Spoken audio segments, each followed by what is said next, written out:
नमस्कार।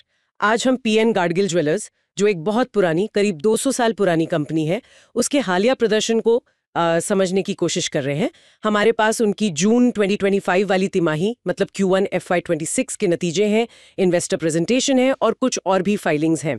तो इन सब दस्तावेजों से हम ये देखना चाहते हैं कि कंपनी की मौजूदा सेहत कैसी है, खासकर पिछली तिमाहियों के मुकाबले क्या चल रहा है। बिल्कुल, हम देखेंगे कि उनके कंसोलिडेटेड और स्टैंडअलोन दोनों तरह के नतीजे क्या कहानी बता रहे हैं।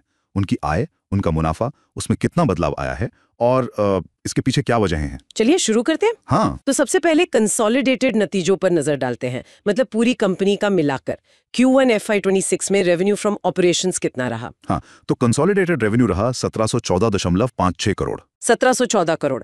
ये पिछले साल इसी टाइम से कितना बदला है? ये पिछले साल की इसी तिमाही से करीब 2.8% ज्यादा है। 2.8%। ये तो मतलब बहुत ज्यादा नहीं लग रहा है। हाँ, देखिए, पहली नजर में थोड़ा कम लग सकता है, लेकिन इसमें एक पेच है। पिछले साल इसी तिमाही में ना कंपनी की रिफाइनरी से काफी आई थी, मतलब B2B बुलियन सेल्स से। अच्छा। वो करीब 353 करोड़ रुपए थी, जो इस बार Q1 में नहीं है। तो अगर हम उस रिफाइनरी वाले हिस्से को हटा दें, तब साल दर साल जो बढ़ोतरी है वो करीब 30.4% की है। ओह, 30%। तो असल में बिजनेस तो काफी बड़ा है अगर वो एक मुश्त बिक्री हटा दें। बिल्कुल, 30.4% तो काफी मजबूत ग्रोथ है। सही है। और मुनाफे का क्या हाल है? क्योंकि ग्रोथ अगर ठीक है तो प्रॉफिट कैसा रहा? मुनाफे में तो मतलब कमाल का उछाल है। EBITDA यानी इंटरेस्ट, टैक्स, डेप्रिसिएशन से पहले की कमाई वो पिछले साल के मुकाबले 85% से भी ज्यादा बढ़ी है। 85%? हाँ, 122.85 करोड़। और जो नेट प्रॉफिट है, PAT, टैक्स के बाद, वो तो लगभग दुगना हो गया, 96.3% बढ़कर 69.34 करोड़ रुपए। अरे वाह, मतलब कमाई करीब डबल हो गई। जी हाँ, इसका मतलब तो मार्जिन बहुत सुधरे होंगे। बिल्कुल।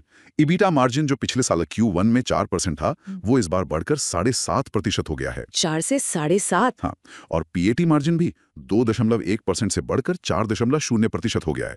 तो साफ है कि कंपनी अब हर बिक्री पर ज्यादा कमा रही है।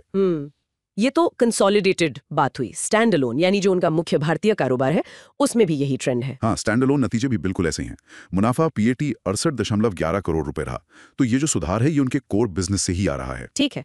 तो ये जो इतना अच्छा प्रदर्शन रहा, खासकर मुनाफे में, इसके पीछे क्या कारण रहे? क्या चीजें सही गईं? देखिए, कई बातें। एक तो रिटेल सेगमेंट, जो उनकी बिक्री का सबसे बड़ा हिस्सा है, करीब 70%, उसमें 19.4% की ग्रोथ आई है। ये काफी अच्छी ग्रोथ है। और उससे भी ज्यादा कमाल की बात यह है कि ई-कॉमर्स बिक्री 125% से ज्यादा बढ़ी है। 125%? हाँ, और जो फ्रेंचाइजी से रेवेन्यू आता है, वो भी 108% से ज्यादा बढ़ा है। तो ऑनलाइन और फ्रेंचाइजी मॉडल दोनों तेजी से बढ़ रहे हैं। अच्छा, ये दिखाता है कि वो नए चैनल्स पर फोकस कर रहे हैं। जी और जो फिजिकल स्टोर्स हैं, वहां क्या हुआ? ग्राहक बढ़े? हाँ, दुकानों पर आने वाले लोगों की संख्या, मतलब फुटफॉल, 25% बढ़ा है। और जो खरीदने वाले ग्राहक थे, ट्रांजैक्शन काउंट, वो भी 23% बढ़े हैं। ये तो अच्छा है। और अक्षय तृतीया पर इस बार रिकॉर्ड बिक्री हुई, पिछले साल की अक्षय तृतीया से 35% ज्यादा। वाह। एक और इंटरेस्टिंग बात, जो जड़ित ज्वेलरी होती है, स्टडेड, जिसमें मार्जिन ज्यादा होता है, उसकी हिस्सेदारी बढ़कर अब रिटेल बिक्री का 10% हो गई है। अच्छा, ये भी प्रॉफिट बढ़ाने में मदद कर रहा होगा। बिल्कुल। लेकिन एक आंकड़ा है, same store sales growth, SSSG, वो 8% दिखा रहा है। ये क्या है और ये थोड़ा कम क्यों लग रहा है बाकियों के मुकाबले? हाँ, SSSG का मतलब होता है उन स्टोर्स की ग्रोथ जो कम से कम 1 साल से खुले हुए हैं। ये 8% इसलिए थोड़ा कम दिख सकता है, क्योंकि पिछले साल गुड़ी पड़वा का त्योहार Q1 में पड़ा था। ओके। और इस साल वो Q4 में था, मतलब मार्च वाली तिमाही में। तो त्योहार की टाइमिंग के फर्क से ये आंकड़ा थोड़ा कम दिख रहा है, वरना शायद ये भी बेहतर होता। समझ गई, ये टाइमिंग का असर है। अच्छा, कंपनी ने पिछले साल IPO भी लाया था, तो जो पैसा जुटाया था उसका इस्तेमाल सही हो रहा है? कोई अपडेट है? जी हाँ, सितंबर 2024 में IPO आया था, और अभी हाल में ही मॉनिटरिंग एजेंसी ICRA की रिपोर्ट आई है। वो कंफर्म करती है कि IPO से जो पैसा मिला, उसका इस्तेमाल उन्हीं कामों के लिए हो रहा है जो कंपनी ने बताए थे। जैसे कि? जैसे नए स्टोर खोलना और कुछ कर्ज चुकाना। तो रिपोर्ट के हिसाब से सब प्लान के मुताबिक चल रहा है। बढ़िया।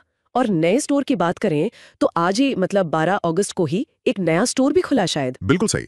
आज ही नासिक में शरणपुर रोड पर एक नया फ्रेंचाइजी स्टोर खुला है। ये FOCO मॉडल पर है, फ्रेंचाइजी ओन्ड कंपनी ऑपरेटेड। अच्छा। तो इसको मिलाकर अब उनके कुल 56 स्टोर हो गए हैं। 56। और वो कुछ लाइट स्टाइल करके भी शुरू कर रहे हैं, वो क्या है? हाँ, वो एक सब ब्रांड डेवलप कर रहे हैं, लाइट स्टाइल नाम से। ऐसा लगता है कि ये शायद हल्के वजन की, रोज पहनने वाली या फैशन ज्वेलरी पर फोकस करेगा। मतलब शायद यंगर ऑडियंस के लिए। हो सकता है।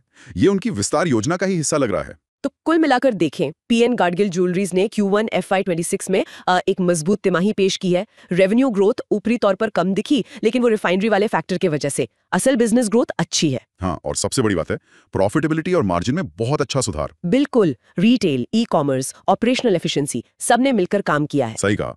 कंपनी अपनी जो 1902 साल पुरानी विरासत है उसे साथ लेकर आगे बढ़ रही है और नए तरीके अपना रही है। तो आज के लिए इतना ही, लेकिन ये सोचने वाली बात भी जरूर है कि इतनी पुरानी विरासत और ग्राहकों के विश्वास को बनाए रखते हुए ये कंपनी नए जमाने के ग्राहकों, कंपटीशन और लाइट स्टाइल जैसे नए इनिशिएटिव्स के बीच अपनी विस्तार योजनाओं को कैसे संतुलित करेगी, ये देखना दिलचस्प होगा।